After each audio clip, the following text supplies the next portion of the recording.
Vinod Upadhyay encounter. Shri Prakash Shukla को देख mafia बना था विनोद, पूर्वांचल पर करना चाहता था राज। माफिया विनोद उपाध्याय का एनकाउंटर यूपी एसटीएफ की टीम ने गुरुवार रात को कर दिया। सुबह घायल अवस्था में उसे अस्पताल लेकर पहुंचे, जहां टीम ने मृत बता दिया। विनोद उपाध्याय 1 लाख रुपए का इनामी था। विभिन्न जिलों में कुल 35 मुकदमे दर्ज थे। नमस्कार, आप देख रहे हैं आर्य प्रयास। मैं हूं धर्मेंद्र शुक्ला। 90 के दशक में श्री प्रकाश शुक्ला के नाम से यूपी बिहार के लोग थर थर कांपते थे। लोग इसे शार्प शूटर के नाम से जानते थे। 25-26 साल के इस डॉन ने पुलिस के साथ अपराधी भी खौफ खाते थे। श्री प्रकाश शुक्ला को देखकर माफिया विनोद उपाध्याय क्राइम की दुनिया का राजा बनना चाह रहा था, लेकिन उसका यह सपना ही रह गया। डॉन श्री प्रकाश शुक्ला की तरह उसे भी एसटीएफ ने मुठभेड़ में ढेर कर दिया। बताते चलें कि विनोद उपाध्याय को पकड़ने के लिए पुलिस लगातार शिकंजा कस रही थी।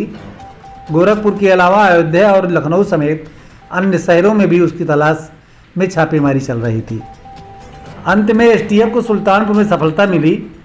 विनोद माफिया सत्यव्रत राय का भी करीबी रह चुका है, लेकिन जमीन और रुपयों के लेन देन को लेकर दोनों में विवाद हो गया था। इसी बीच विनोद के करीबी गंगेश पहाड़ी और दीपक सिंह की हत्या हो गई।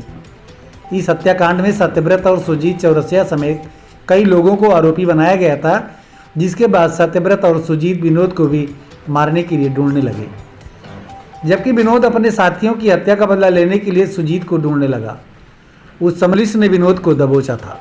जानकारी के लिए बताते चलें कि सत्यव्रत राय डॉन श्री प्रकाश शुक्ला का बहुत करीबी मित्र था। सत्यव्रत राय अपराध की शुरुआत श्री प्रकाश शुक्ला के साथ ही की थी। कई मुकदमों में वांछित होने के बावजूद उसका दोष साबित नहीं हो पाया। छात्र संघ चुनाव से बनाया था दबदबा। गोरखपुर विश्वविद्यालय साल 2003 में छात्र संघ का चुनाव का आयोजन हुआ। उस समय छात्र संघ राजनीति प्रत्याशी कम और उसके समर्थकों की दबंगई पर आधारित हुआ करती थी। विनोद ने अपने साथी को चुनाव लड़ाया। इस समय तक विनोद के ऊपर आपराधिक मामले बहुत दर्ज नहीं थे और न ही विनोद को अपराधी की श्रेणी में गिना जाता था। चुनाव के पीछे मंशा थी कि अगर उसका प्रत्याशी चुनाव जीतता है तो उसकी धमक अपने आप बढ़ जाएगी, और यही हुआ। चुनाव बड़ी सरगर्मी से संपन्न हुआ। मतदान के दिन विश्वविद्यालय गेट के पास उसके और विरोधी गुट के प्रत्याशी के बीच जमकर मारपीट भी हुई। कहा जाता है कि विरोधी गुट के प्रत्याशी को ही विनोद के गुट ने जमकर मारा था। चुनाव हुआ और परिणाम विनोद के पक्ष में आया। इसी जीत के बाद उसका कद, उसके वर्ग के मनोबल लोगों के बीच बढ़ने लगा।